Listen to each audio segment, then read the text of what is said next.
Good afternoon to all our viewers from Asia, and good morning to all of you who are dialing in from Europe, and welcome to today's webcast. My name is Sandhya Karpe, and I lead Human Capital Research for the Conference Board in Asia.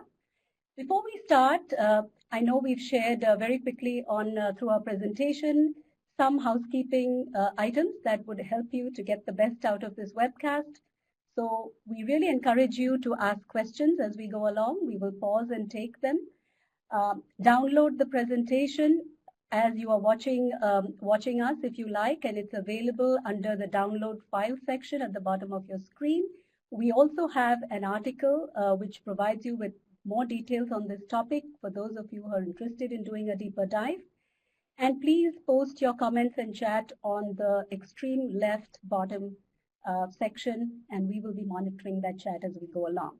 You can use full screen for the greatest impact, and you also have the opportunity to share this presentation with your colleagues after we are done on demand. So for those of you who don't know the Conference Board, we are a non-profit think tank that focuses on providing business leaders for insights for what's next. So our convening forums and our webinars are all aimed at pushing the envelope on emerging trends and challenges. Now, one such topic that we believe is likely to pose some daunting challenges to businesses across Asia is that of talent immobility. And that is the reduced ability for global organizations to move their talent seamlessly across borders to support their business needs. So I would like to start by saying that this presentation is likely to raise more questions in your mind than answers, and that is absolutely intentional on our part. This story is still breaking, and most organizations that we have spoken with have recognized this challenge, but are still at the very early stages of crafting their responses. So we hope that this discussion today will enable you to get some insights and perspectives that will help you to shape your thinking as you move forward and tackle this great challenge. To share their strategic thinking and experiences on today's topic, we have two wonderful guest speakers with us, Ritu Chandi, Regional CEO, Financial Services APAC of the BMW Group, and Kevin McKeegan, Managing Director, Southeast Asia and Country Leader, 3M Singapore, to the illustrious organization. So thank you both for joining us today. Both Kevin and Ritu are seasoned multinational leaders with many, many years of experience in building and leading global businesses, and so are very well versed in this topic that we are discussing today. Most importantly, they are the quintessential global executives whose professional journeys have taken them through many different regions in the world. And so, they've got a lot of battle scars to show for this and a lot of rich experiences as well to share. So their very impressive and detailed bios are available for you to see as a part of the links on our downloadable presentation. So please take a look at that as well. So the agenda for today that we will dive very quickly into. There are three macro contextual factors that we think are converging very quickly to create a perfect storm and presenting some very daunting challenges for talent mobility across borders. The first is COVID-19 and all the mobility barriers that have been created as a result. As we all know, extended lockdowns, border closures, tighter immigration controls have all led to constraints in global organizations' ability to really enable talent to move very seamlessly across borders. The second factor, and very specific to Asia, is the escalating geopolitical tensions. And this is even before COVID struck.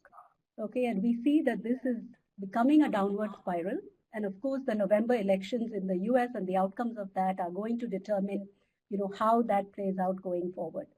And I'm referring specifically to Sino-Western tensions, but this has snowballed, the tensions with China have snowballed to other countries as well, including Japan, Australia, and India.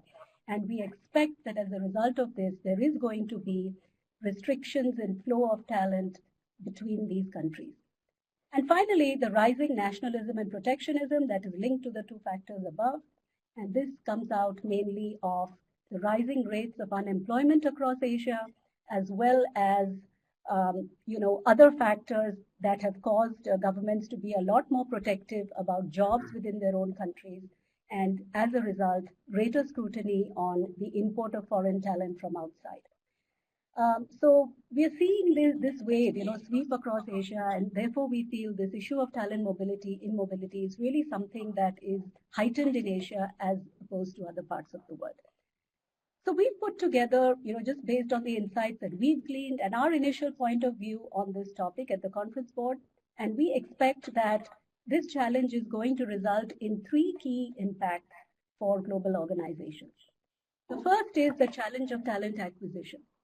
And as a result of these three factors, we are going to see companies being restricted in terms of their ability to import talent and to move it seamlessly into places and regions where it will support the business. Now, we also know that some organizations have chosen to hire people in spite of this, and those individuals are, some of them, stuck in their home countries. Now, this model has challenges of its own in terms of tax liabilities, in terms of permanent establishment, compliance issues that the company could run into. But we are also seeing that the virtual model of working remotely for extended period of time, between the US and Asia, for example, is really causing a lot of stress and fatigue for individuals themselves.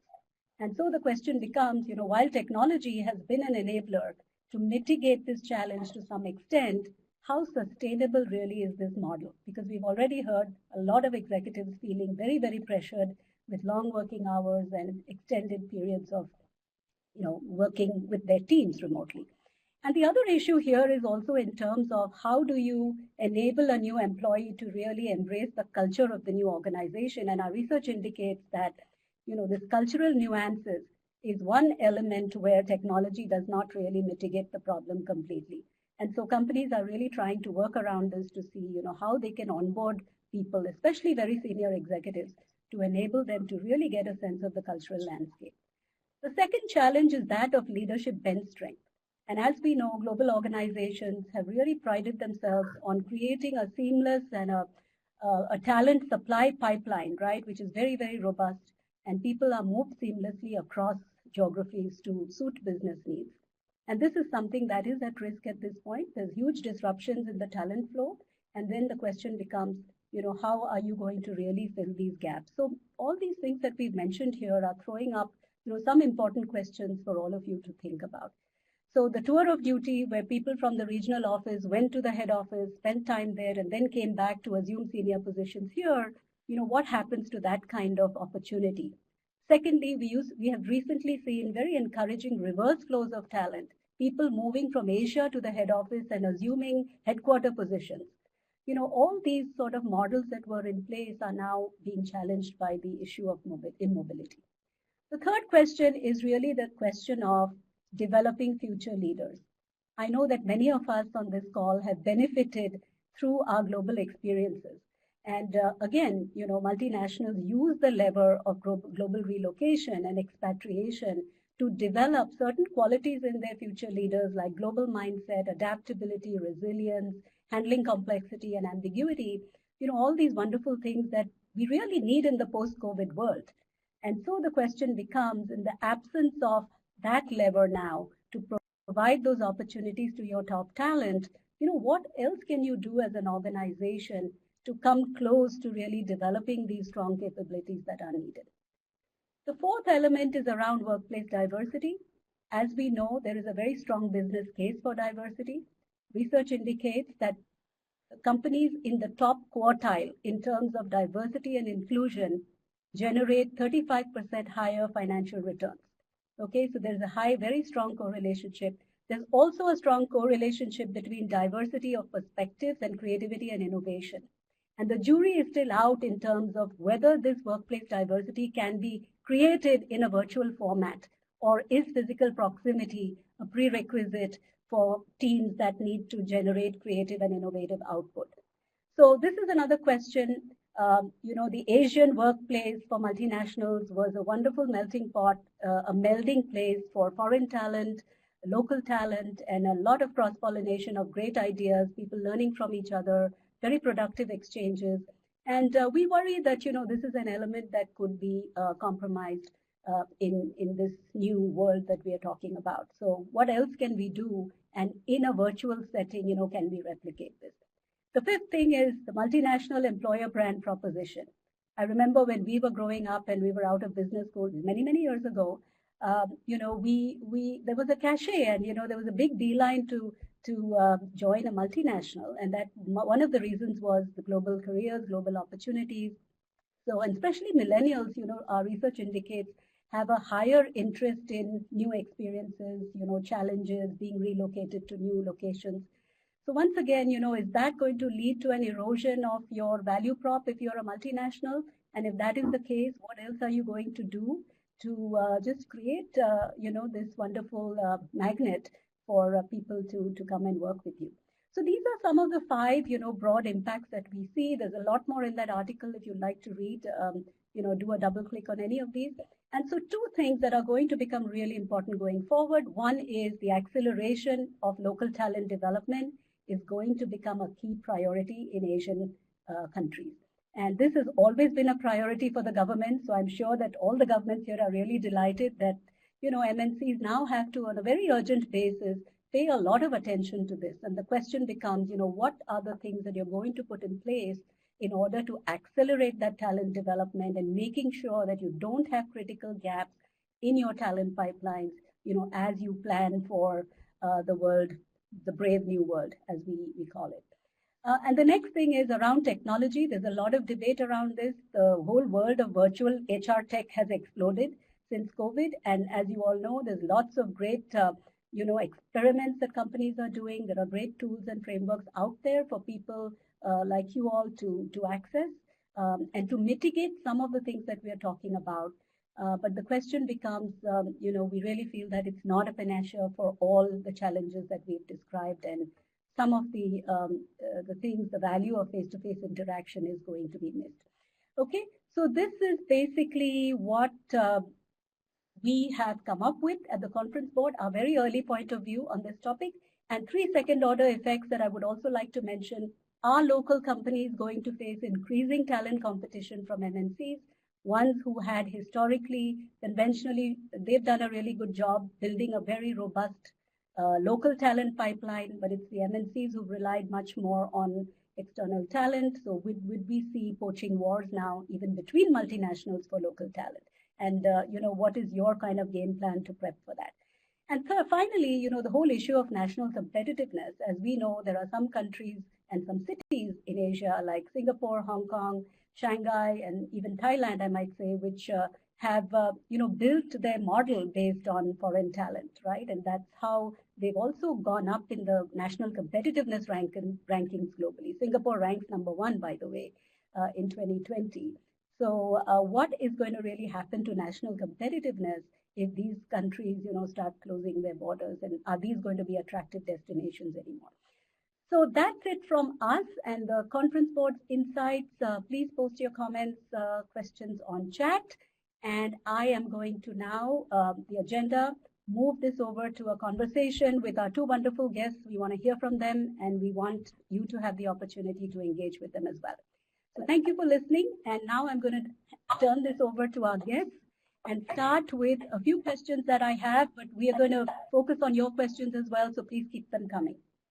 So the first question I have for you both, Ritu and Kevin, is, some of the challenges that we've described over here, how significant are those from your point of view at 3M and BMW? What are you seeing from where you sit? So let me ask Ritu to go first. Well, good afternoon, everybody. Good morning to people dialing in from Europe. I know the audience is generally Asia, so good afternoon. And thank you for that very generous introduction, Sandhya. I really look forward to a very engaging conversation with Kevin and, of course, your questions. The challenge is real. It's actually personal, and it's here.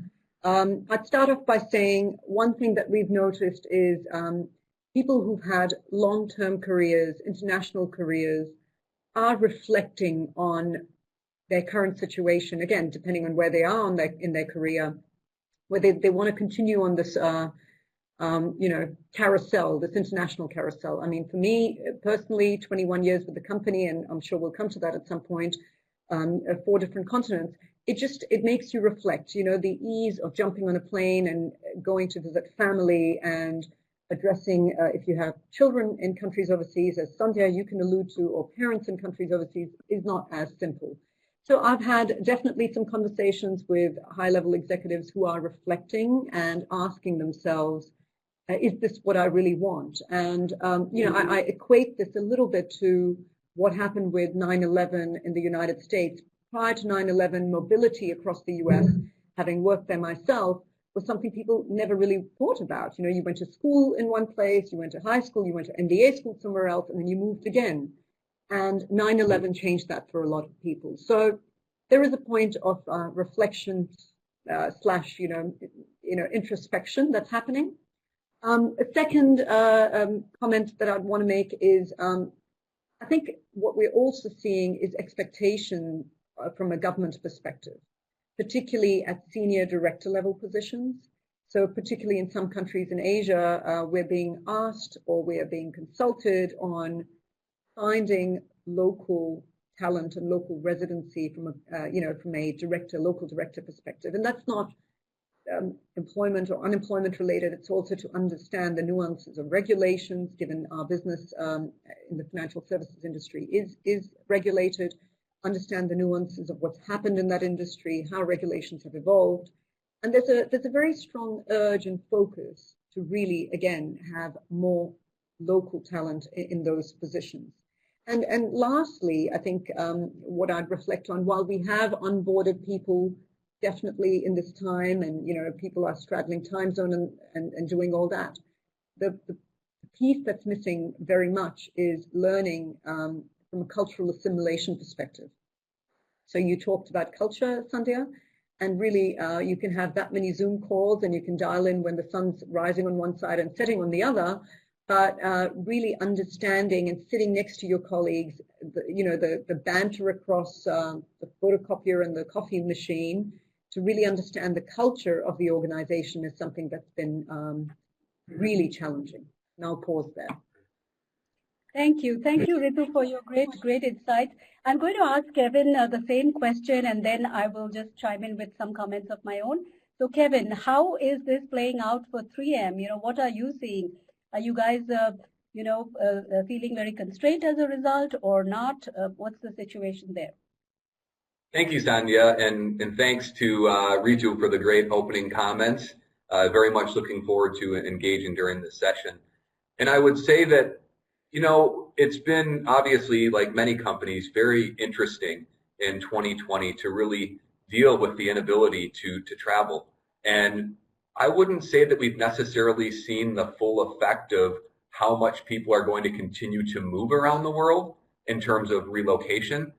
What I will say, though, is through COVID-19, some of the things that we've struggled with are related to employees that are stuck either in their home country, most commonly trying to get to Singapore as an example, or somebody who's stuck in Germany trying to get into China. And what that's doing is it's really forcing them to work opposite hours in their home country. And we've had a number of employees like that. And what I would say is, by and large, everybody is handling it very well. I've been so impressed by the way in which the company has leaned into using Zoom or Microsoft Teams in the case of our true designated platform. And what I find is that it goes a long way turning on the videos to have the conversations, to see how people are actually doing as opposed to just hearing the voice.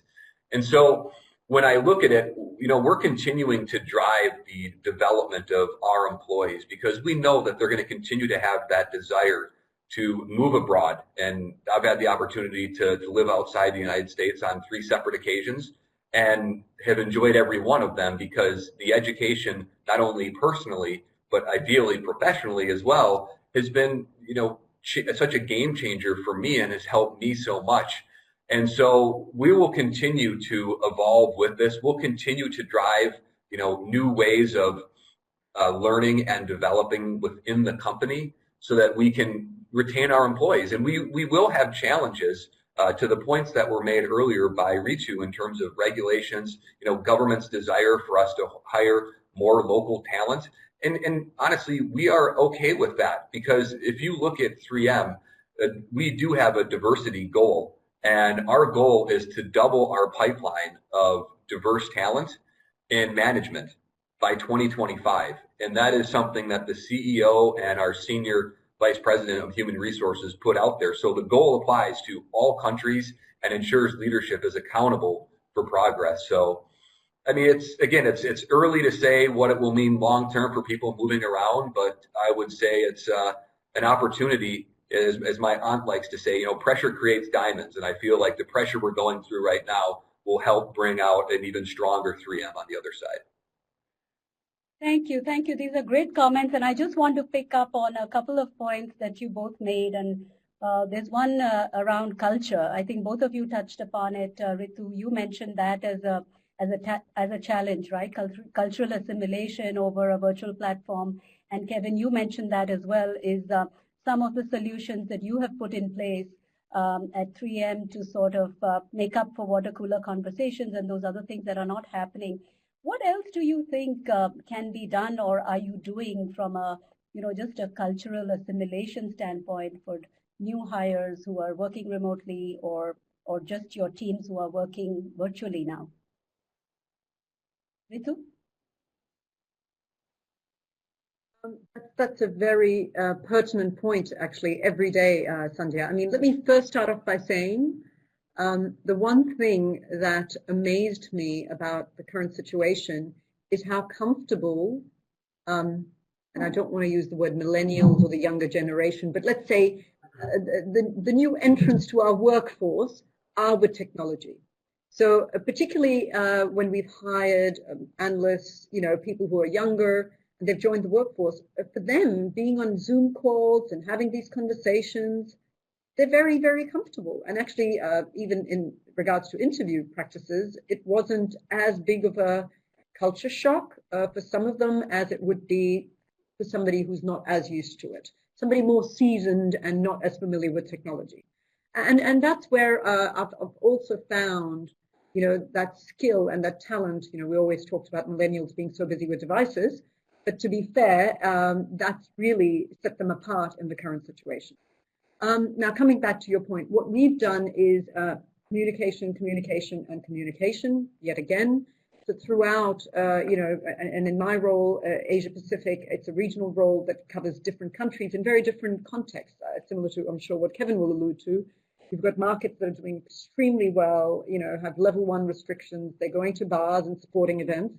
And you've got countries which are in lockdown and haven't left home more than 5-kilometer radius for 7 months.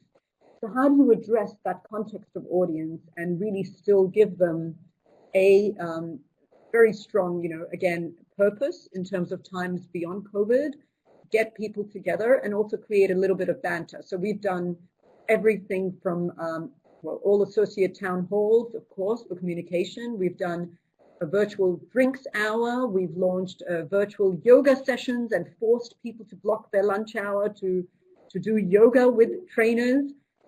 It's a whole range of activity. And here, your point about technology earlier, you said technology being an enabler or game changer. I don't think technology will be a game changer when it comes to culture. We will eventually need to get back at some point, and I know we will, to sit across from each other and have a chat. But it has been absolutely a critical enabler. Thank you. Thank you, Ritu. I want to pick up on another point that you made earlier, which is about introspection, right? And I think this whole situation has led to a lot of deep reflection and introspection.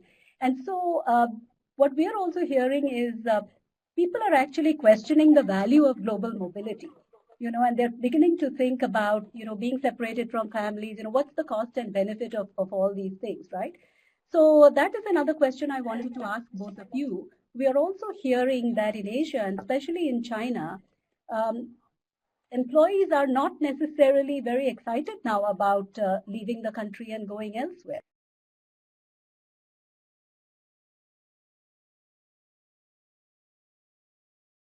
One is because of, some of the negative sentiment.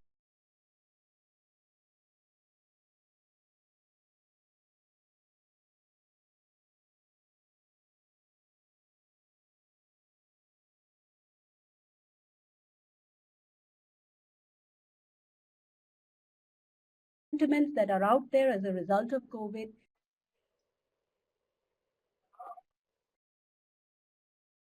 But the other thing is also people are not comfortable going to countries which have not managed the situation as well, or they're concerned about personal safety.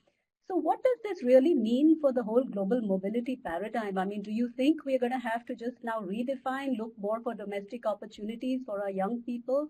Are you finding that your folks are not raising their hands as much for new assignments? What's your take on this? Kevin. Great. So it's a really good question. And, you know, I can't help but go back to a poll that was completed. It was in the Straits Times about a week and a half ago.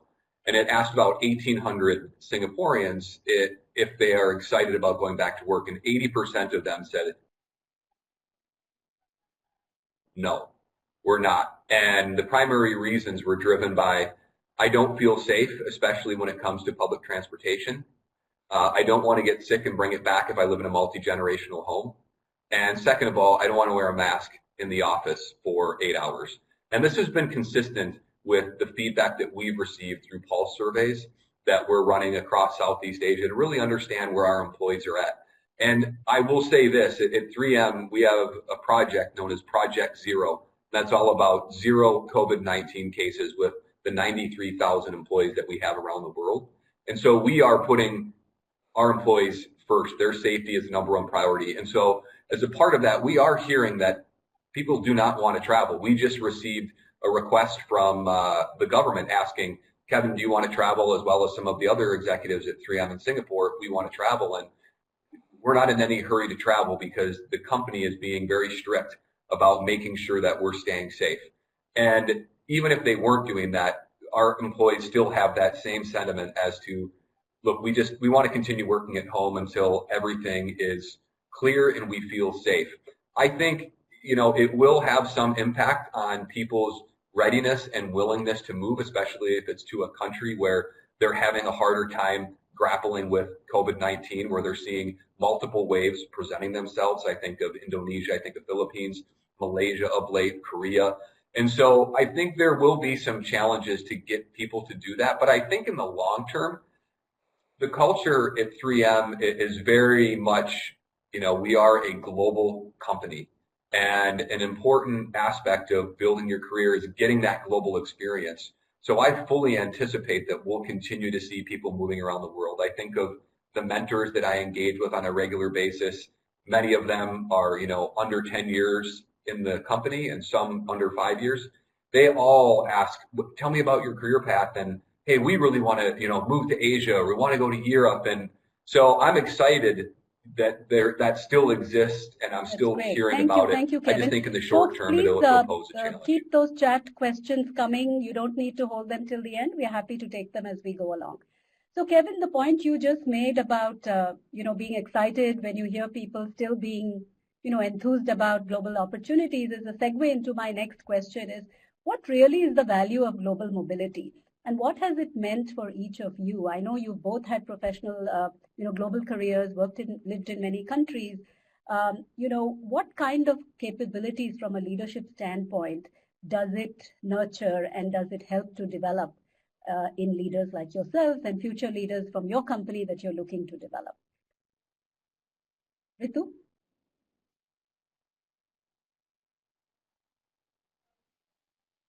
That is a very good question, Sandhya. And often, I'm sure Kevin will agree, we often get asked that question, you know, what did that global career give you?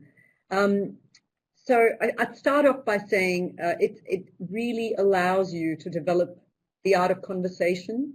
So, you know, a famous philosopher once said that you cannot enter a world for which you don't have the language. And here, it's the ability to be in different countries, understand the nuances of the culture, communicate and connect with people, which, let's be real, isn't that a lot of what leadership is about? So I think that is absolutely key. Perspective, really just opening up your lens to a different world. Humility, which tends to be often forgotten when it comes to leadership, you know, knowing what you don't know and asking the right questions. And at the same time, I think you talked about courage, resilience, and confidence, being able to be there, take some calculated risks, moving to countries, as Kevin would agree, with your family doesn't always come all buttoned up and everything's perfect, that you often have challenges. So I think all of those skills that I just mentioned, but particularly the one in terms of allowing you the art to communicate, connect with people, is one that I believe comes from moving around and getting this worldly view of how business is done in different countries.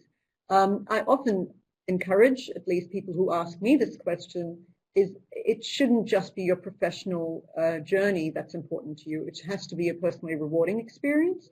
So it's something that you want to do and explore together, with a partner or somebody.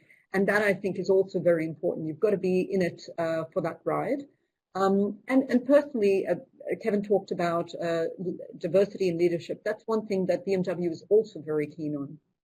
BMW has also made a commitment, Kevin, similar to 3M, of having 25% leadership. And in this case, there's a focus, of course,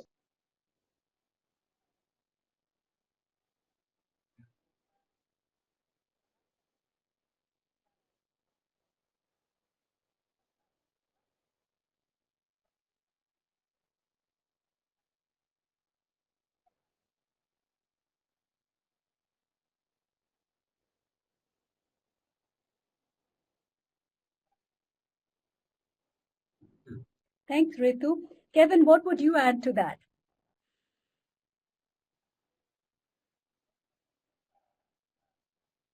Yeah, so Ritu did a great job of summing it up, and so I think just a couple of things to add as well. When I look at the opportunity to live outside of my home country and come to Asia and explore the amazing countries that exist here, from a personal side, it opens my mind up to so many new and exciting cultural aspects that each country has, because every country in Asia is so different, and it's so great how different they are. And so what that does is getting that diverse experience allows me to be more compassionate, when working with the employees that we have throughout the region. And then from a professional side, what has been fantastic is to see the different operating models that we have across the countries. 3M has 24 different divisions, and those 24 different divisions operating in all the countries across APAC. And the way we handle our personal safety business in Singapore could differ to how we manage it in Vietnam and how we manage it in China. And I think what's so great about it, because they're all at different periods of development, some are developed countries, some are underdeveloped or developing, is you get the opportunity to see the different models and say, just because we did it this way in China doesn't mean that it's necessarily going to work in Singapore, and vice versa. And so really getting in and listening to the country leadership that we have in place, as opposed to coming in and dictating, well, this is how we did it in the US, so you need to do it that way in Vietnam. I mean, to me, I've really appreciated that, because the countries are educating me, and I'm offering the help and support that I can as we go through it. But I walk away from it not only with great friendships, but just a tremendous wealth of knowledge, both personally and professionally. And in 3M, the competitive advantage that we often lean on is diversity. And we define it as diversity as the demographics of who we are and who we truly want to be. And so having that wide array of perspectives, abilities, experiences, personalities, that's really what makes our employees unique, and that's what we continually strive to understand and appreciate, and that's what has helped me a tremendous now amount. I'm going to ask you the more difficult question, which is relating to this one, and that is, we all hope that the vaccine comes out soon and all this goes away, but we all know that that is wishful thinking, and that in the near and medium term, even if we do get a vaccine middle of 2021, there will be an inertia of all these issues that have surfaced, right? And they're not going to go away, and we are going to have some kind of a band-aid to a bridge sort of solution. So my question to you both is, you have both articulated so well the great value of global mobility because of all these different things that it does. What would you recommend, or what are you trying experiments to replicate, this sort of leadership capability development? What other things could you be doing, or could people who are listening to us be doing to at least come a little close to these great immersive experiences that may not be available to your talent anymore? So any ideas from BMW or 3M, or just what you might want to do sometime somewhere along the road?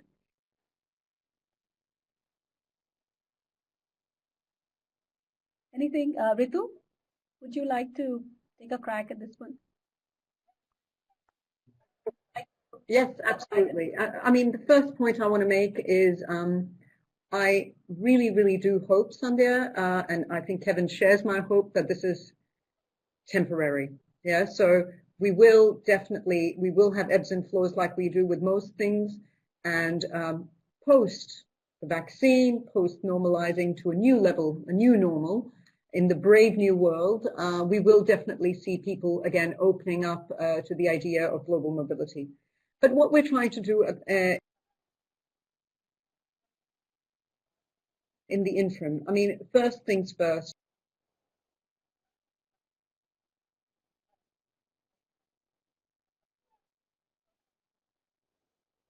I think it is not just about the senior level of leadership.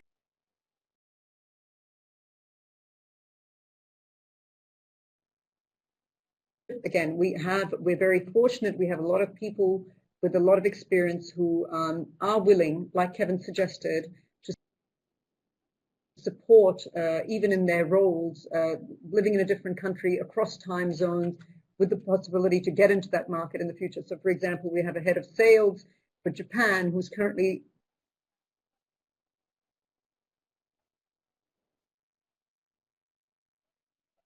stuck in the UK, has his visa and everything arranged, but just not able to enter the country. And he basically dials in on every single call every day at 1 a.m. in the morning. So that's something that's happening at senior levels, but where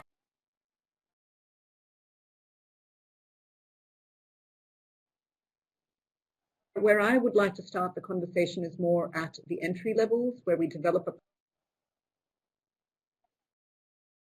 pipeline for the future. And there, I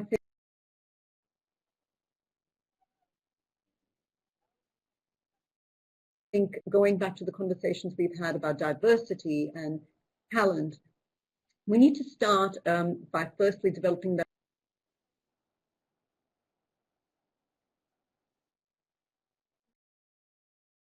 pipeline of our talent. We need to start upskilling the people we have within our own organization. And we've started with investment into people, again, on virtual platforms. Times like these where not a lot of organizations, tend to focus and prioritize training. We're actually doing that, but again, in a very a new fashion, right? Providing people skills, tools all across Asia Pacific and other regions in a virtual format. We're also trying to really create a bit of a development program with mentors. So we're linking people across the world with mentors internally, and we're bringing coaches externally to provide them insights and impulse on what is expected of leadership in 2021 and beyond. So some of these sort of platforms have really also created a bit of a buzz in this time where people feel a bit isolated, feel a bit remote. My personal goal is also, and this is something we've started doing here in Asia Pacific, whilst mobility is still constrained, is create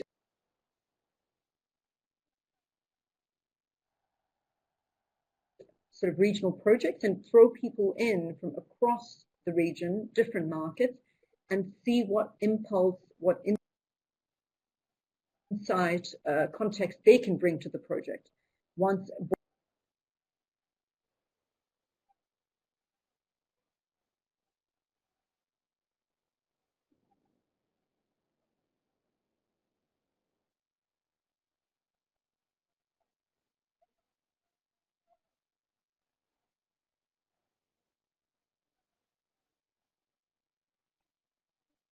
Yeah, thank you. I don't mean to put you all on the spot here, but because I do know that everybody's working their way, muddling their way towards a solution. It's not something anyone had anticipated. But these are great ideas about regional projects and also about the dialing up of coaching and mentorship that you've been doing at BMW. Kevin, is there anything from 3M's experience? And before I go there, folks, please, we are looking forward to your questions. So please get them coming. We have 20 more minutes and we'd like to hear from all of you and give you the opportunity to ask your questions to our panelists. So please put them in the chat box. Kevin.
Great. Yeah, excellent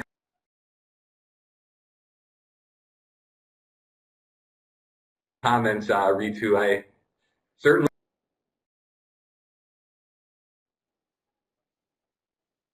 can appreciate what you folks are doing. It'll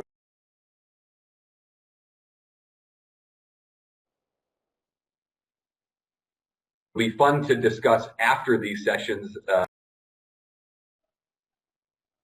one-to-one more to share some best practices. So if 3M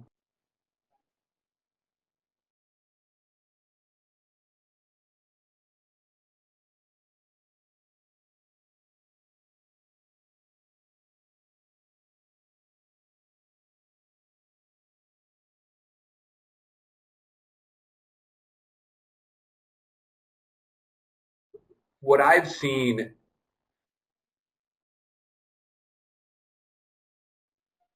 since the beginning of 2020 is the company has really taken the opportunity to drive intense development of our people through training. And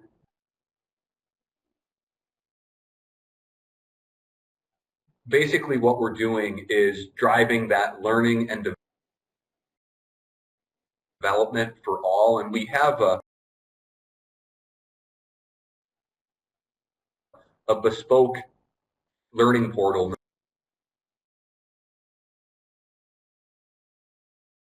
known as Develop You at 3M, where employees can go in. It can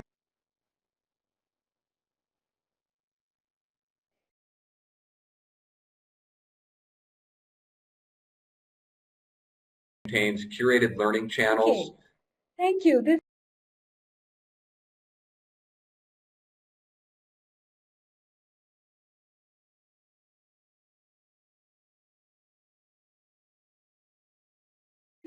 this is really wonderful. I just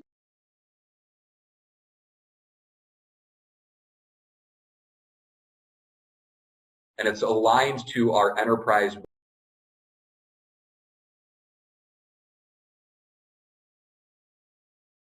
want to share one example we got human from a resource Chinese priorities. group that we were And so they speaking can with at go the in there conference and board, the which said that platform they are has now thousands of moving pieces of their content, people from including their first-tier e-modules, cities to book third-tier cities abstract, in China, which are so different, right, from the first-tier cities, and as that well as could a video little bit training. replicate And so that's some a of nice these resource for them to go to at any opportunities time that they want. and projects And in for addition them to to that, work on. we've So really I doubled think down on people the are number trying to of get live creative workshops in the absence of having this that our labor, learning and just development as organization BMW have been and hosting, 3M which are. has had So I have a question that has been a sent to me tremendous impact. privately, We've got and some this really is fun from competitions someone that are in the going group on here right today, now and around that is about employees having attraction to of talent.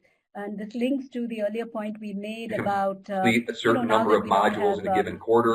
Then their name opportunity goes to in a hat and send they our win people $1,000 out US and cash offer them the because promise of they're a active global participants. career. At least we Because, don't know we you know, could do right that now at when this we're not point. able to go out You know, in do all you of our feel countries and vulnerable visit with our to customers, local what do we want to do? We need to by keep way of competition for talent, and the how business are going, you going but to at the step same up your time, we game need as to continue to multinationals foster to the continue development of to our people. attract top talent, especially young people who are more motivated by these experiences? Because that's what we've So, become Ritu, known what for would as you an say? employer. So I know I think working for it's an BMW is exciting time. an And in aspiration addition for to that, everybody, but besides that, other ways to develop people, Ritu mentioned mentoring, which is something that yes, we ask very heavily on our leaders to make sure that they are mentoring employees. And it doesn't have to be a formal mentor program. I have many informal mentors. And I also have a reverse mentor. And that's something that's new that our human resource department has brought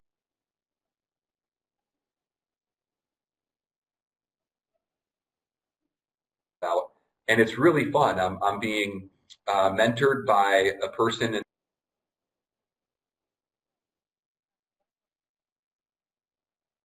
their mid-20s who lives in the Philippines. And she has provided me with such great insight. I come to the meeting,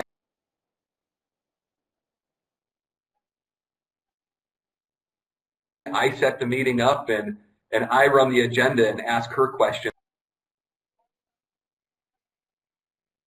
about my leadership style and what is it that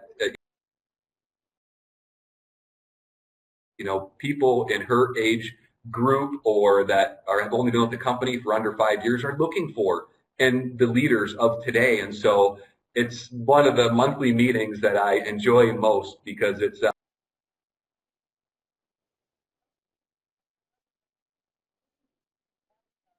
my time for education.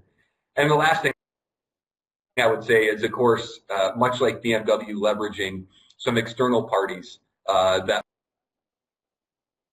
will help with executive coaching as well as external consulting agencies that will come in and help us out as well.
Great answer, Ritu. Thank you for that.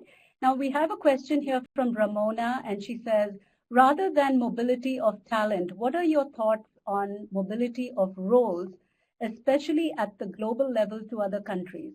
And that is giving exposure to talent who wouldn't otherwise have put their hands up to make international moves to gain global working exposure. So Kevin, maybe I'll let you answer that question first and Ritu then chime in.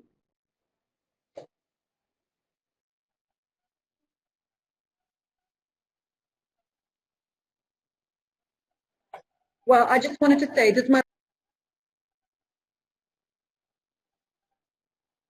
backdrop look good?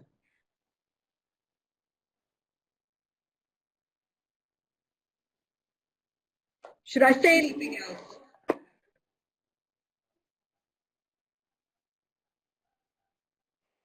Is everybody convinced? No, but in all seriousness, I think we've been competing in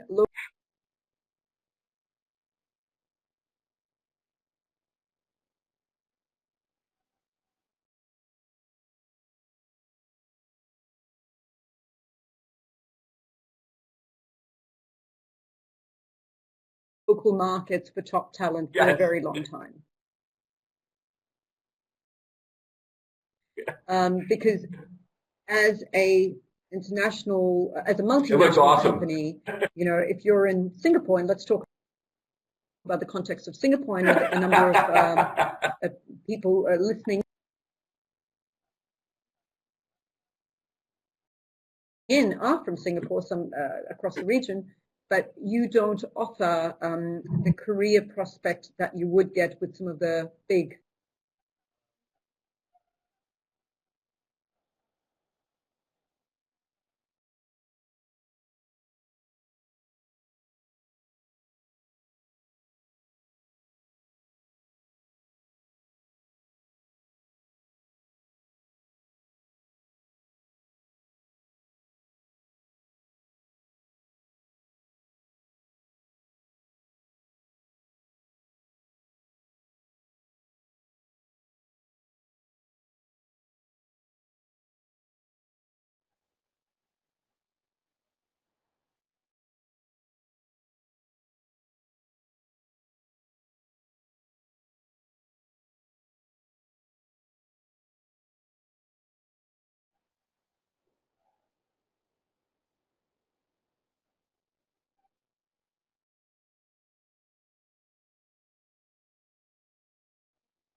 Okay, Kevin, thank you. Ritu, what would you add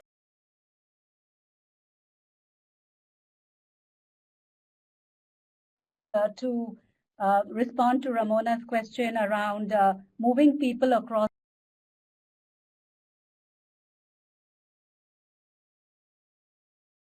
roles, right? And especially at the global level, is that something that you all are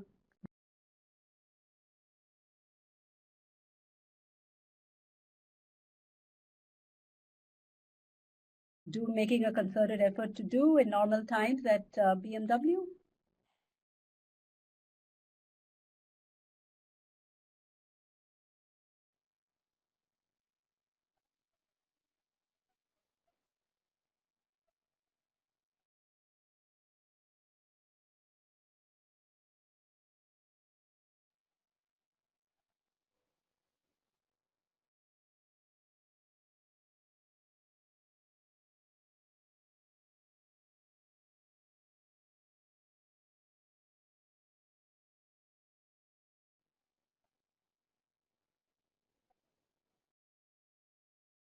also be a part of shaping that story of the future of mobility. So really also sharing very, very upfront and straight with them, well, the industry is going through massive disruption, our business model's changing, and the future could look very different. And if you want to be a part of shaping that future, this is the place to do it. Plus, you get to drive a really cool car. But also, I think we've also allowed really openly safe spaces, right, for individuals to experiment. And I know we've had this discussion before with many, I guess, sessions where people talk about learning from failures and celebrating failures. I don't think, we're at a point where we would celebrate failures, but we're very clear on creating safe spaces to experiment within reasonable means and actually learn from those experiments. And I think that's also creating a little bit of a buzz. As for international context, I think that will never change. The fact that we will continue, to provide that international context through platforms that we just discussed, and in the future through those mobility options when they're available. I think that will continue to be a very, I guess, pertinent sort of attractive point. But today it's more about saying we're in an industry that's getting disrupted, and we can be part of that future. You can shape it. You can put your signature at the bottom of that story.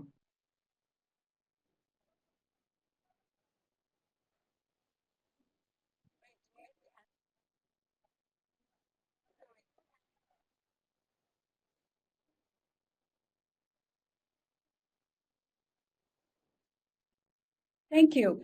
Now, my final question is around technology, and I know that there has been a flurry of activity around technology that will support, more seamless interactions across borders and across teams. What kind of things are you all doing to use technology, leverage technology as an enabler in a challenging situation like this? Kevin?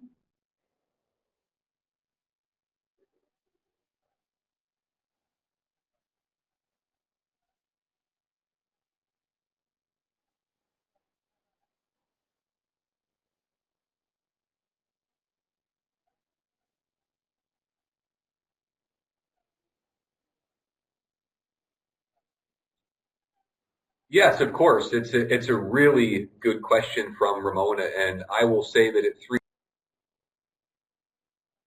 3M, we certainly offer global roles regardless of where an individual may be seated. So we have global business leaders that reside in Singapore, global business leaders that reside in Korea, Japan, US, Latin America, that get that exposure by way of running the global business. And when you can travel, they'll still travel around, but they might not be able to move, which we completely recognize, especially in the case of they have, dual income household and both people can't move, or something with their children where they can't move. So I wouldn't say that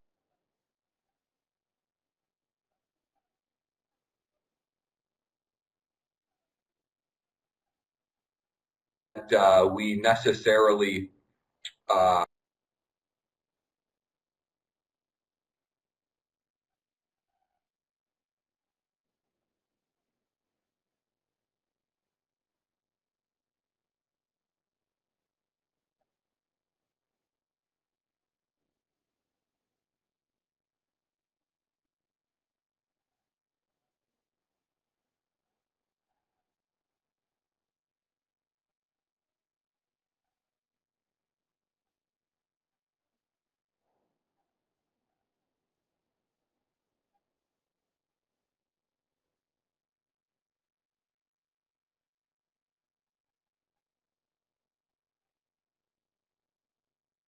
Thank you. Thanks, Kevin. That's great